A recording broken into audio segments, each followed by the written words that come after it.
Hello my dear students, कैसे हैं आप सब। आई होप सब अच्छा कर रहे होंगे। तो बच्चों चलिए आज हम फिजिक्स का कंसेप्ट पढ़ते हैं, लेकिन कंसेप्ट को पढ़ने से पहले एक बार हम हमारे सुपर 100 बैच के बारे में जान लेते हैं। काफ़ी बच्चे पूछ रहे थे तो बताना ज़रूरी हो जाता है। देखो, सबसे पहली बात है, इस बैच को बनाया किस लिए गया है, क्योंकि हमने देखा कि भाई जितने भी ऑनलाइन बैचेज़ हैं उसके अंदर क्या होता है, मेंटरिंग सेशन की बहुत कमी होती है ना। साथ ही साथ ये भी नहीं होता कि भाई टीचर के साथ कोई इंटरेक्ट कर पाए बच्चा जिसका मन कर रहा हो। बहुत सारे बच्चे एक साथ बैच में होते तो टीचर के लिए भी पॉसिबल नहीं होता कि वो यार कैसे 50-60 हज़ार बच्चों को एक साथ कैसे डील आउट कर ले, है ना। साथ ही साथ अगर डाउट का देखा जाए तो डाउट में प्रॉब्लम आती ही आती है, हर किसी का डाउट होता है। बिना डाउट रेक्टिफाई हुए हम कैसे एक अच्छी रैंक ला पाएंगे।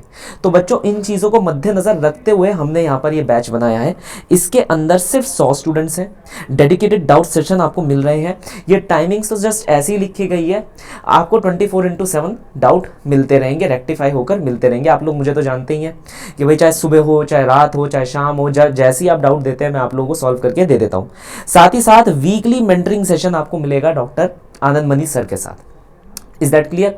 तो चलिए बच्चों, ये हमारा पूरा बैच है, इसे जल्दी से एनरोल कर लीजिएगा।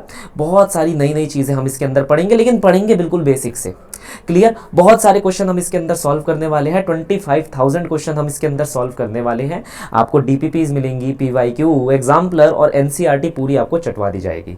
तो चलिए स्टार्ट करते हैं फिर आज के फिजिक्स के कंसेप्ट के साथ। तो कूलाम्स लॉ के अंदर हमारे पास क्या हो जाता है, कूलम ने क्या कहा और हमने क्या समझा, ये दो चीज़ें अलग अलग चीज़ें हैं। कूलम ने कहा सबसे पहले मैं कुछ अजम्पशन यहाँ पर लूँगा, है ना, अजम्पशन। अब तुम अपने आप से ये सवाल पूछना कि भाई हम इसको लॉ क्यों बोल रहे हैं जब हम अजम्पशन ले रहे हैं। किसी भी लॉ के अंदर क्या कोई अजम्पशन होने चाहिए या नहीं होने चाहिए। एक अच्छे रिसर्चर की यही एक पहचान होती है कि जब भी उसे कोई वर्ड या स्टेटमेंट प्रस्तुत करी जाती है तो वो हमेशा उस स्टेटमेंट का गहन अध्ययन करता है। तो मेरा सवाल तुमसे बस इतना रहेगा, कूलाम्स लॉ तो हम पढ़ रहे हैं, लेकिन कूलम ने ये अजम्पशन लिए थे, तो why it is called as a law, ये लोग आप मुझे नेक्स्ट क्लास में बताएंगे। अजम्पशन में इसने सबसे पहले क्या कहा बच्चे, कि हमारे पास जो चार्जेस होते हैं वो पॉइंट चार्जेस होते हैं। तो बोथ ऑफ द चार्जेस या चार्जेस आर पॉइंट चार्जेस, मैं डायरेक्टली लिख देता हूं क्योंकि एक से ज्यादा भी हो सकते हैं। चार्जेस आर पॉइंट चार्जेस, ये बात क्लियर। जो भी चार्जेस होंगे हमारे पास वो पॉइंट चार्जेस होंगे। और दूसरा हम ये बोल सकते हैं the distance in between the charges, the distance in between the charges is greater than the dimension of the charges itself. आपको ये बात समझ आई।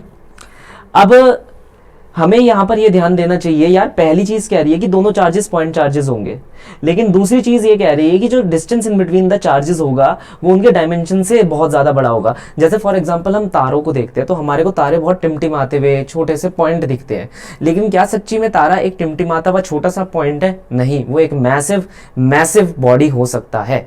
ये हमें ध्यान में रखना है। तो आपको नहीं लगता कि ये अजम्पशन पहले वाले अजम्पशन को बैकअप कर रहा है कि भाई अगर मान लो मेरे पास दो स्फेरिकल बॉडीज भी हो गई तो वो स्फेरिकल बॉडीज आपस में इतनी दूर हो जाएं ताकि वो हमारे लिए पॉइंट बॉडीज की तरह ही एक्ट करें, as an independent bodies act क्यों ना करें। हम जानेंगे कि भाई ऐसा भी हमने क्यों कर रखा है। इन अजम्पशन को लेने के बाद इन अजम्पशन का डीमेरिट क्या होगा वो भी हम चेक करेंगे कूलम्स के अंदर, ठीक है।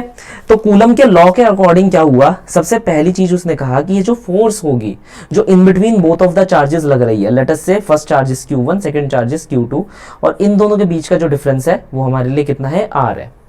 हमारे पास ये जो दोनों चार्जेस हैं इनके बीच में जो फोर्स लग रही है, अभी के लिए हम ये अज्यूम कर चल रहे हैं कि ये दोनों पॉजिटिव चार्जेस हैं। ये नेगेटिव भी हो सकते हैं, कैसे भी हो सकते हैं। Is that clear. Positive negative की जोड़ी भी हो सकती है, नेगेटिव नेगेटिव भी हो सकता है, पॉजिटिव पॉजिटिव भी हो सकता है। अभी के लिए हम सिंपल Q1 Q2 लेकर चल रहे हैं। उसने बोला ये जो फोर्स होगी ये इन दोनों चार्जेस के प्रोडक्ट के प्रोपोर्शनल होगी। दूसरी चीज हमारे पास इसने क्या बोली कि भाई ये इनवर्स स्क्वायर लॉ को हमेशा फॉलो करता रहेगा। जैसे ग्रेविटेशन का था वैसे ये भी फॉलो करता रहेगा। तो हमने यहां पर क्या लिखा कि जो फोर्स की value I it is proportional to Q1 Q2 upon में R square, as simple as that. बहुत आसान। यहां पर अभी क्या हम यहाँ डायरेक्शन की बात कर रहे हैं? नहीं, अभी हम यहाँ कोई डायरेक्शन की बात नहीं कर रहे। क्यों हम डायरेक्शन की बात नहीं कर रहे? हम अपने आप ही समझेंगे कि डायरेक्शन ऑफ द फोर्स किस तरफ होगा, कैसे लगेगा, वो हम खुद जानते हैं, तो बस उसे लगाकर हम देखेंगे। अभी हम सिर्फ मैग्नीट्यूड वाइज बात कर रहे हैं। तो ये फोर्स हमारे पास आई Q1 Q2 अपॉन में आर स्क्वायर। प्रोपोर्शनैलिटी साइन को हटाया गया। कैसे हटाया गया भाई? कई सारे लोग एक्सपेरिमेंट करते हैं, एक्सपेरिमेंट कर करके इस प्रोपोर्शनैलिटी साइन को यहां पर से हमने हटाया, तो वैल्यू आई के। अब ये के का मतलब क्या था? के का मतलब था 1 अपॉन में 4 pi epsilon not. Is that clear? अब एप्सिलॉन नॉट का मतलब क्या होता है यहां पर से हम समझते हैं। इसका मतलब होता है परमिटिविटी, यही होता है, हाँ या ना? परमिटिविटी। अब ये कोई नया वर्ड नहीं है, जैसे कि मैंने कहा, मान लो तुम्हें नहीं पता कि ये वर्ड का मतलब क्या है, तो इस वर्ड को तोड़ना सीखो। हमने इस वर्ड को दो पार्ट में तोड़ दिया। हमने बोला परमिट, फिर हमने बोला अबिलिटी। हमने बोला परमिट, फिर हमने बोला अबिलिटी। देखो, अबिलिटी का इटी आ गया, परमिट का परमिट आ गया, हाँ या ना? हाँ या ना? यही चीज है।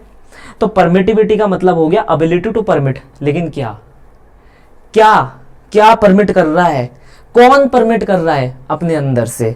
तो यहां पर जब हम बात कर रहे हैं एप्सिलॉन नॉट की, तो इसका मतलब होता है परमिटिविटी ऑफ एयर या वैक्यूम। मतलब हम यहां एक स्टैंडर्डाइज मीडियम ले रहे हैं जिसके बारे में कूलम ने बात करी, जो कि या तो एयर होगा या फिर क्या होगा, वैक्यूम होगा। Is that clear? अब वो एयर या फिर वैक्यूम अपने अंदर से क्या परमिट होने दे रहा है? वो एयर या फिर वो वैक्यूम अपने अंदर से इलेक्ट्रिक लाइन ऑफ फोर्सेस को परमिट होने दे रहे हैं कि आओ इलेक्ट्रिक लाइन ऑफ फोर्सेस और हम में से बस ऐसे ही निकल जाओ, जितना हो सके उतना निकलो।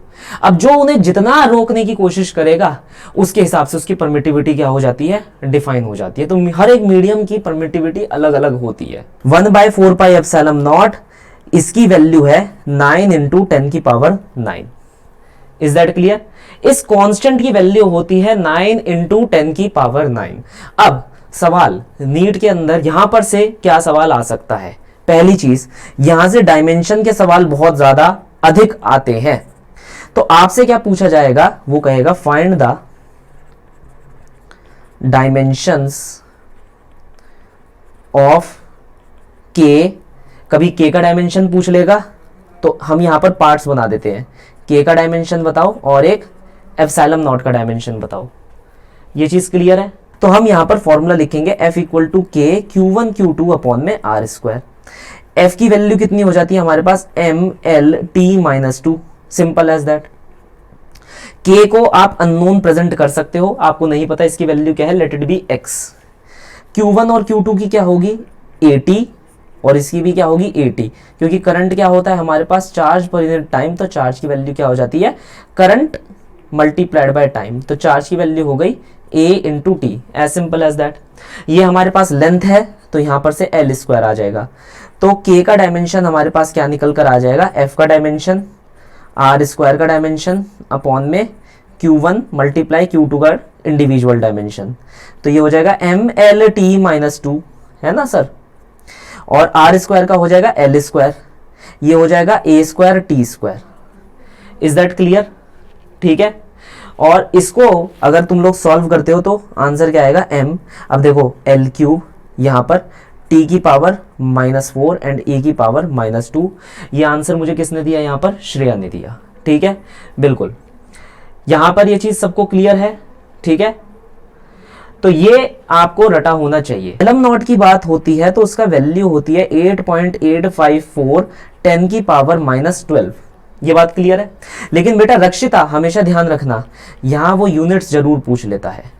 एक तो वो यूनिट्स पूछेगा यहां पर, और एक कन्वर्जन ऑफ यूनिट्स जरूर पूछेगा। वैसे तो मैं ये यूनिट्स एंड डायमेंशन में कराऊंगा, लेकिन फिर भी मैं यहां पर एक 12वीं के बच्चे को बताता हुआ चलूंगा, क्योंकि क्या है, अपन लोग ज्यादा रिलेट कर पाते हैं rather than that of the newbie student, है ना। उसे मैं बताऊंगा एप्सिलॉन नॉट, वो कहेगा क्या है एप्सिलॉन नॉट, क्या मतलब मेरा एप्सिलॉन नॉट से? भले ही उसका मतलब आगे बढ़ने वाला है, मिलेगा उसे आगे मतलब पता चलेगा इसका, लेकिन फिर भी हमें तो पता है ना। तो हमें पता रहना चाहिए कि नीट, देखो नीट का पेपर ही इतना आसान बनकर आ रहा है। अब हम सोचते हैं भाई सब कुछ कर लेंगे, और हम इन छोटे छोटे पॉइंट्स को भूल जाते हैं। अब इन छोटे पॉइंट्स को भूलकर ये नहीं होता कि भाई चलो ठीक है हमें बाद में याद आ जाएगा। टाइम वेस्टिंग वाली बात हो जाती है। क्या पता वहां पर शायद मैं एकदम से टिक कर देता, मेरे 2 मिनट बच जाते और मैं किसी और क्वेश्चन को भी टिक कर लेता फिर उसी मीन टाइम में। तो टाइम बचाने वाली बात है। तो आप यहां पर होमवर्क के तौर पर क्या करेंगे? होमवर्क के तौर पर आप एप्सिलॉन नॉट के एक तो डायमेंशन और एक यूनिट, इसे एक चिट पर लिख लेंगे। एप्सिलॉन नॉट का और म्यू नॉट का दोनों का लिख कर रखना, एक चिट पर लिख लेना और उसे दीवार पर चिपका लेना। Is that clear? तो जब भी दीवार आगे पीछे जाते रहो उस दीवार को देखते रहना, अच्छा इसका फॉर्मूला ये होता है, फिर निकल लिए, अच्छा इसका फॉर्मूला ये होता है, ताकि तुम्हारे दिमाग में वो बैठ जाए। यहां तक बात क्लियर है? तो यहां पर ये बोला गया कि अगर दो चार्जेस हैं तो उनके बीच में जो फोर्स लग रही है वो इतनी फोर्स लग रही है। ये ही कूलम का लॉ था। अब यहां पर ध्यान से समझना कि हमारा जो मीडियम था वो एयर या कह लो वैक्यूम था। ये सबसे बेसिक क्वेश्चन है। मान लो ये चार्ज 1 है 1 माइक्रो कूलम का, ये चार्ज 2 है 2 माइक्रो कूलम का। सबको आई डोंट थिंक कि किसी को भी पता नहीं होगा कि माइक्रो का मतलब क्या होता है। और ये आया हुआ क्वेश्चन है और जो डिस्टेंस है इन दोनों के बीच में वो है 10 एंगस्ट्रॉम। ठीक है, PYQ का क्वेश्चन है, याद आया? 1 micro coulomb 2 micro coulomb 10 angstrom. हाँ, आपको बस ये बताना है कि इन दोनों के बीच में लगने वाली कूलम्बिक फोर्स कितनी होगी। इन दोनों के बीच में लगने वाली कूलम्बिक फोर्स कितनी होगी। 2020 का नीट का क्वेश्चन है। मेरे से मत कहना कि सर इतने आसान क्वेश्चन भी आ सकते हैं। आप मुझे ये करके दीजिए, क्या आएगा आंसर इसका? 1/4 pi epsilon not Q1 Q2 upon में R स्क्वायर 9 इंटू 10 की power 9 1 micro coulomb into 2 micro coulomb upon में 10 एंगस्ट्रॉम। सबको पता है 1 एंगस्ट्रॉम का मतलब क्या होता है? 10 की पावर -10 मीटर। तो कितना आंसर आ जाएगा? 9 दूनी 18 10 की पावर -12 इंटू, अब ये जो नीचे हमारे को दे रखा है ये कितना हो जाएगा? 10 की पावर -9 है ना, और 9 2 जा 18 और -18 ऊपर चला जाएगा। पहले बताओ ये सब सही? इसमें कोई प्रॉब्लम किसी को?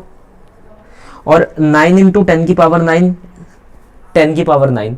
तो आपको करना कुछ नहीं है। देखो कैलकुलेशन में क्या है, पहले इन दोनों को कैलकुलेट कर लिया, इसको रख लिया और इसको अलग से कैलकुलेट करके रख लिया। तो ऐसी फॉर्म में लेकर आने की कोशिश करना।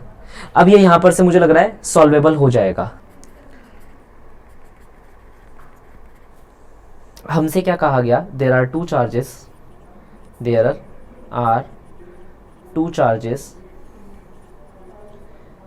ठीक है, the force in between them is F। दो चार्जेस है, उन दोनों के बीच में जो फोर्स लग रही है वो कितनी हमारी? F के बराबर है। Now each of the charge is doubled and the distance in between them is halved. दोनों के बीच का जो डिस्टेंस है उसे हाफ कर दिया और उन दोनों के बीच में जो चार्जेस है इंडिविजुअल जो चार्जेस है उन्हें 2 गुना कर दिया। Find the net force, you have to find the net force in between them. तो अब जो हम उन दोनों के बीच में जो नई फोर्स निकल कर आ रही है वो बताओ। तो सिनेरियो क्या है? मान लो ये Q1 है, ये Q2 है, इन दोनों के बीच का डिस्टेंस D है। अब यही सिस्टम कुछ ऐसा दिखाई देगा कि दोनों के दोनों चार्जेस बढ़ गए, 2 गुना हो गए, 2Q1 2Q2, और इन दोनों के बीच का डिस्टेंस है वो आधा हो गया D/2।